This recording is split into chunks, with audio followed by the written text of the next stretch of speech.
Hello दोस्तों, नई कहानी में स्वागत है। झमाझम बारिश हो रही थी और मैं उस बारिश में भीग रही थी। बॉडीगार्ड मुझे दूर से खड़ा देख रहा था। जैसे वह मेरे पास आया, मेरे जज्बात उमड़ पड़े। मैं लिपट कर उसके सीने से चिपक गई। पहले तो वो घबराया क्योंकि मैं एक रईस लड़की थी।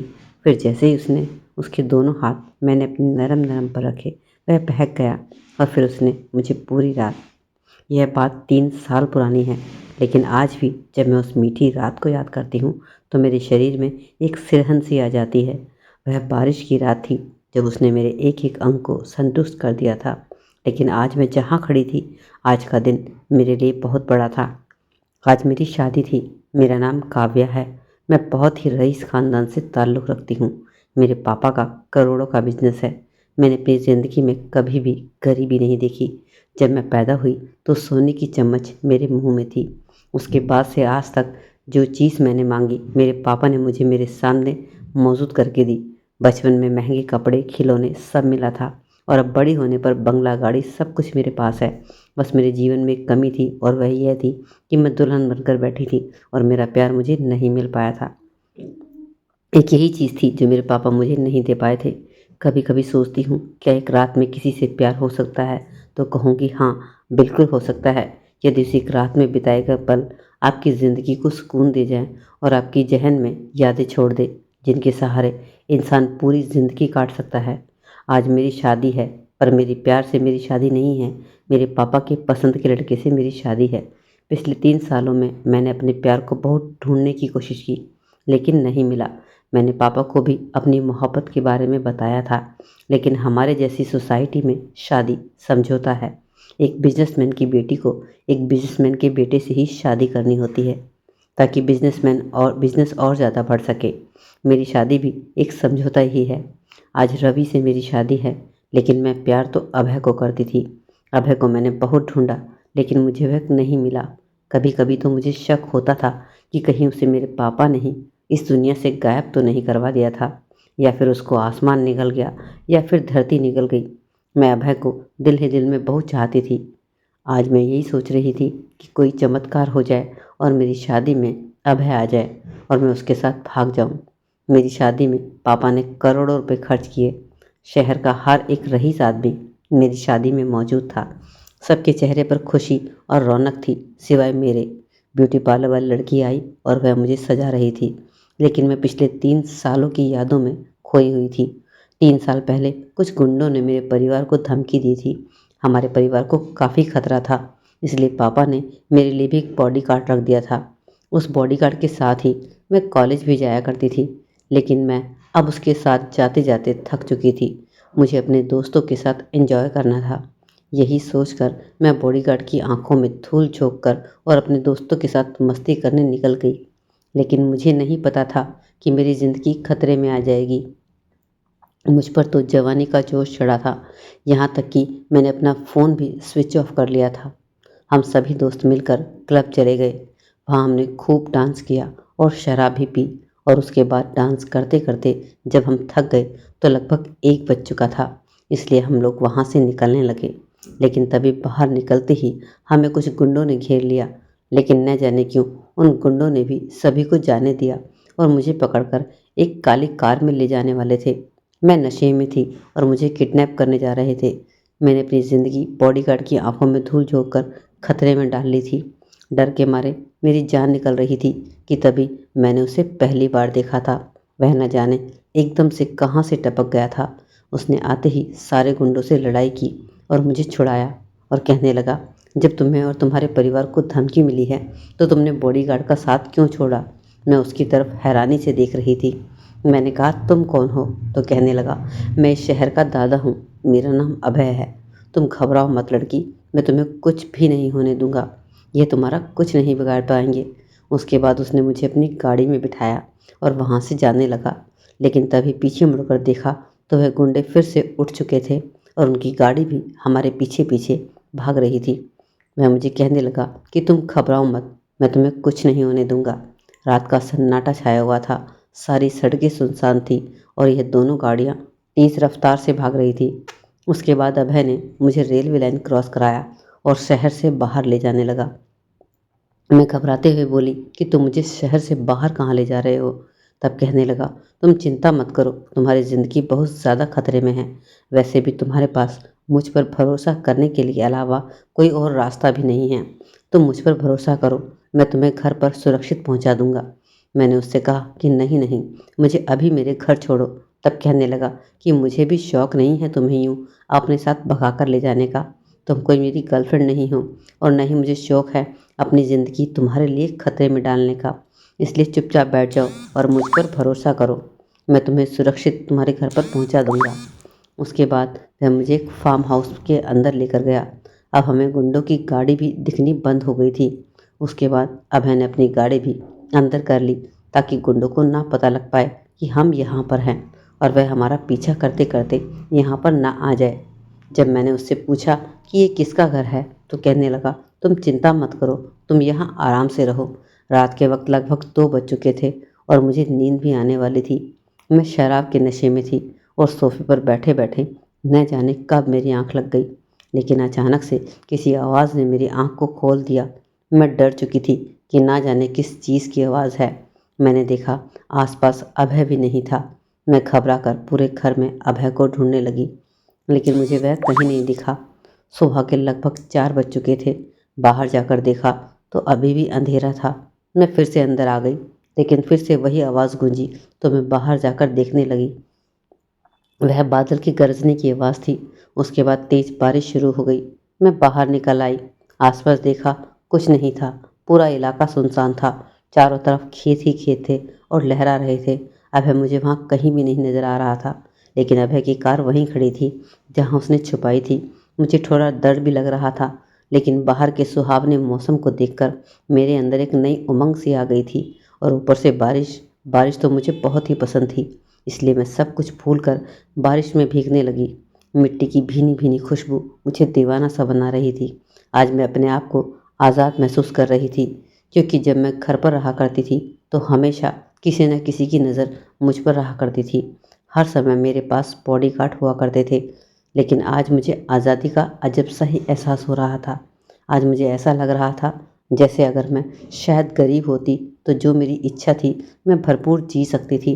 लोग ऐसा सोचते हैं कि अमीर लोगों की ज़िंदगी बहुत अच्छी होती है, लेकिन मुझे पता है कि उनकी लाइफ कैसी होती है।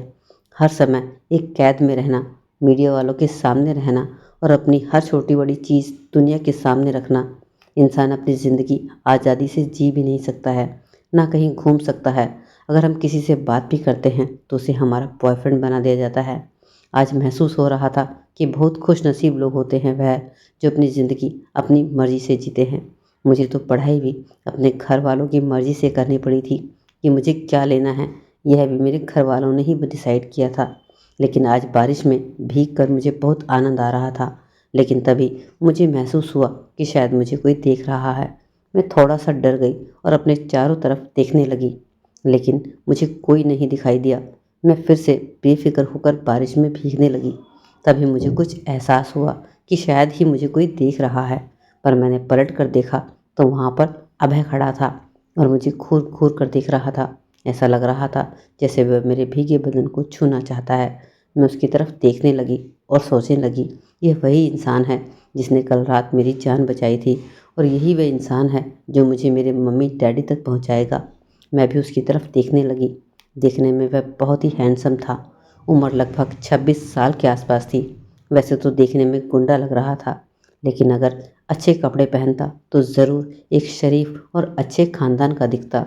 वह पूरी तरह एक परफेक्ट हैंडसम नौजवान लग रहा था। मैंने इशारे से उसे अपने पास बुलाया। वह मेरे करीब आ गया और कहने लगा, तुम बारिश में क्यों भीग रही हो? मैंने उससे कहा कि आज मैं आज़ादी महसूस कर रही हूँ। आज से पहले मैंने एक पिंजरे में सोने की चिड़िया थी। मुझे हवा में जीने दो, मुझे सांस लेने दो, और चाहो तो तुम भी भीग सकते हो। लेकिन शायद उसे भीगने में कोई भी दिलचस्पी नहीं थी। उसकी नज़र तो मुझ पर टिकी थी। उसकी नज़रें तीर के समान मेरे जिस्म को छलनी कर रही थी। एक नज़र मैंने अपने आप पर डाली तो मैं पूरी पूरी गीली हो चुकी थी। मेरे कपड़े मेरे बदन से बिल्कुल चिपक चुके थे। मैंने सोचा क्यों ना इस रात को और अच्छे से जिया जाए। मैं बहक रही थी और उसके करीब चली गई और उसे जाकर चिपक गई। पहले तो वह एकदम से घबरा गया। शायद सोच रहा होगा कि एक लड़की मेरे जैसे गुंडे से क्यों चिपक रही है। लेकिन उसकी नज़रें तो मेरे होठों पर टिकी थी। जैसे ही मैं उसको किस करने लगी, उसने अपने होठ हटा दिए और कहने लगा, तुम क्या कर रही हो, मेरा तुम्हारा कोई मेल नहीं है। लेकिन अंदर ही अंदर कहीं ना कहीं उसके भी मन में वही चल रहा था जो मेरे मन में चल रहा था। वह मेरे उभरे अंगों की तरफ बहुत ही प्यार से देख रहा था। वह मुझे अपने आप से दूर करने लगा, लेकिन मैं उसे अपने और पास खींचने लगी। मैं चाह कर भी कि मुझसे दूर ना हटे, लेकिन तब वह कहने लगा कि मुझे एक गम ना दो। अगर मैं तुम्हारे एक बार करीब आ गया तो मैं तुम्हें नहीं भूल पाऊंगा। तुम्हारे बिना मैं मर जाऊंगा।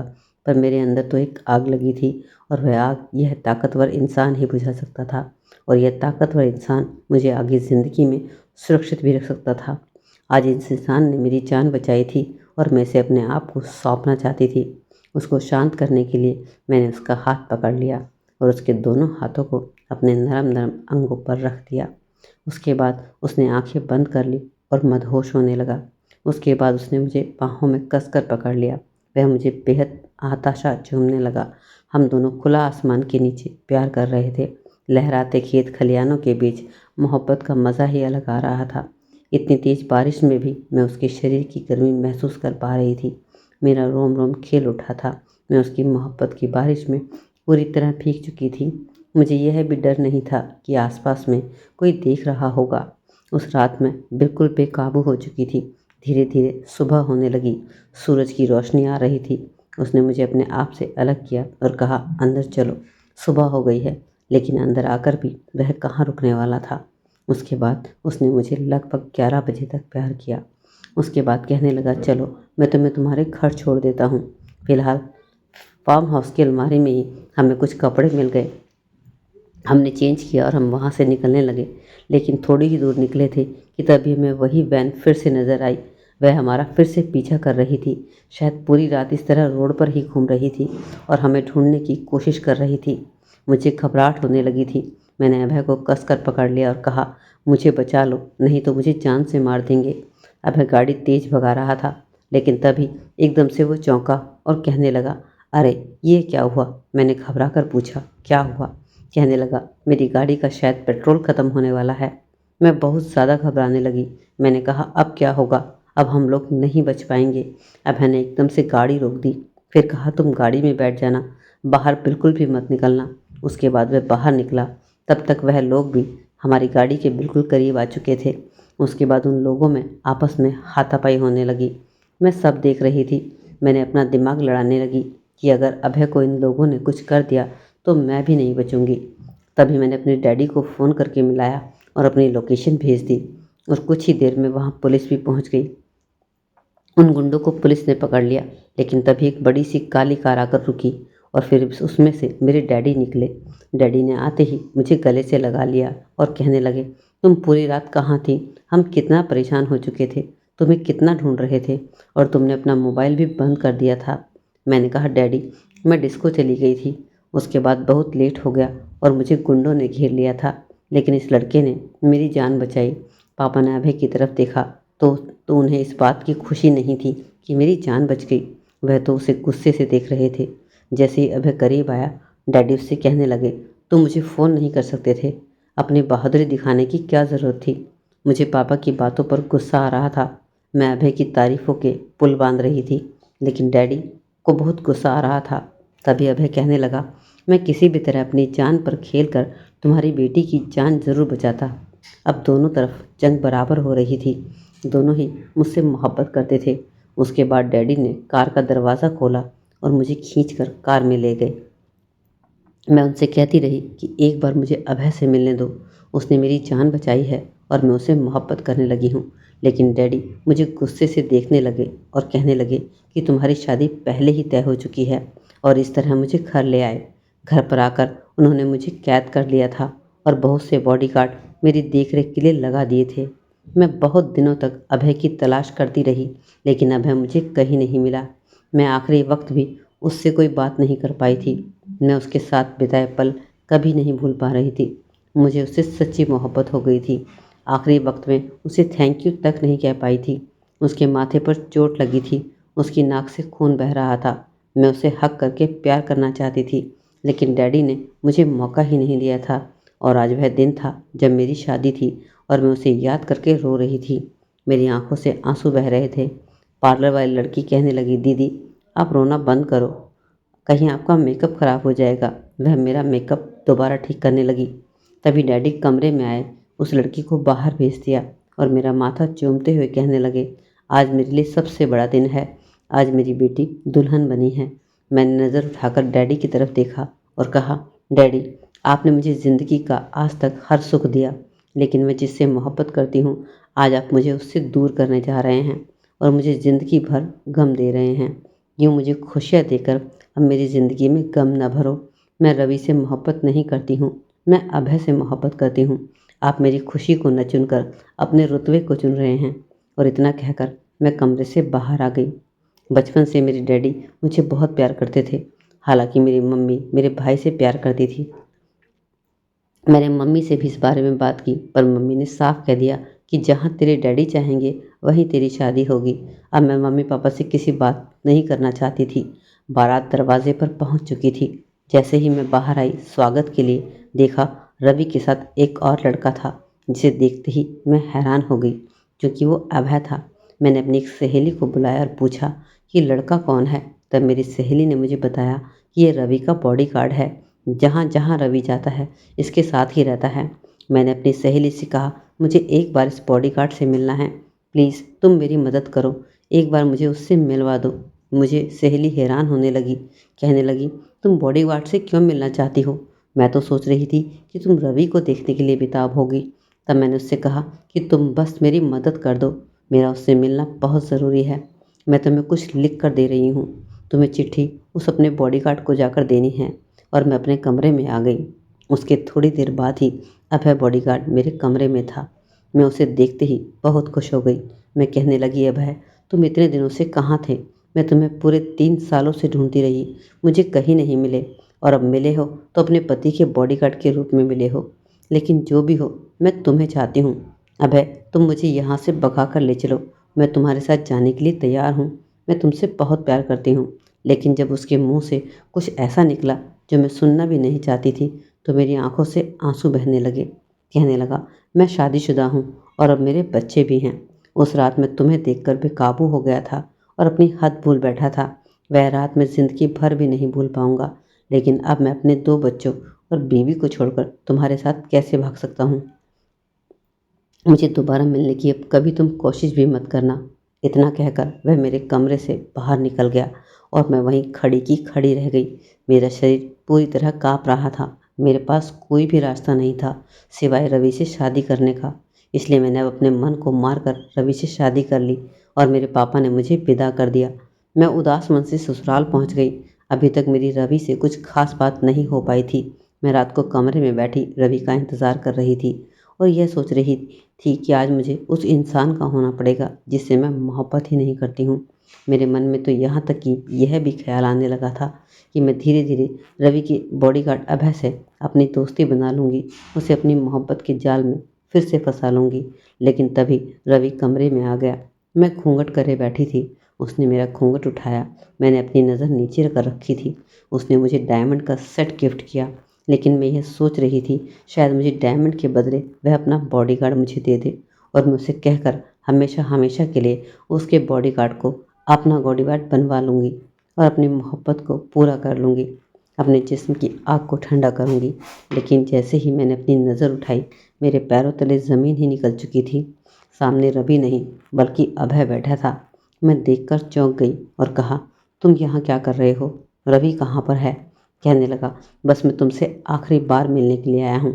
मैं चाहता हूँ कि तुम जो भी हमारे बीच बीता है सबको भुलाकर एक नई ज़िंदगी की शुरुआत करो और मुझे अपने दिमाग से बिल्कुल निकाल दो, क्योंकि मेरी भी शादी हो चुकी है, 2 बच्चे हैं, तो मैं तुम्हें कभी भी नहीं मिल सकता और नहीं तुम मुझे मिल सकती हो। मैंने शादी इसलिए कर ली थी, मैं जानता था कि तुम्हारा और मेरा कोई मेल नहीं है, तुम्हारे पापा कभी भी नहीं मानेंगे। इसलिए मैं नहीं चाहता था कि तुम्हारे घर पर कलेश हो, तुम्हारी ज़िंदगी पर इसका असर पड़े। इसलिए मैंने शादी करना सही समझा, ताकि तुम यह जानकर कि मैंने शादी कर ली है अपनी ज़िंदगी में आगे बढ़ सको। अगर तुम सच में मुझसे प्यार करती हो और कभी मोहब्बत की थी तो कभी भी मेरा जिक्र अब आगे अपने होठों पर नहीं लाओगी। और रवि के साथ अपनी ज़िंदगी खुशहाली के साथ बिताओगी। मुझसे वादा करो कि तुम ऐसा ही करोगी। मैं यहाँ से नौकरी तक छोड़ दूँगा और कहीं चला जाऊँगा। इतना कहकर अभय मेरे कमरे से निकल गया। मैं फूट फूट कर रोने लगी, लेकिन मैंने उससे वादा किया था कि मैं उसे कभी भी याद नहीं करूँगी। यह उसकी याद में मेरे आखिरी आंसू थे। उसके बाद मैंने रवि को जीवन भर अपनी ज़िंदगी में अपना लिया और मैं उसके साथ ज़िंदगी में खुश हूँ। लेकिन कहीं ना कहीं मेरे दिल में अभय के लिए एक जगह है जो हमेशा रहेगी। मैंने उससे सच्ची मोहब्बत की थी। तो दोस्तों, आज की ये छोटी सी कहानी आपको कैसी लगी, ज़रूर कमेंट सेक्शन में राय दीजिएगा। अच्छी लगे तो लाइक कर दीजिए। चैनल पर पहली बार है, चैनल को सब्सक्राइब जरूर कर लीजिए।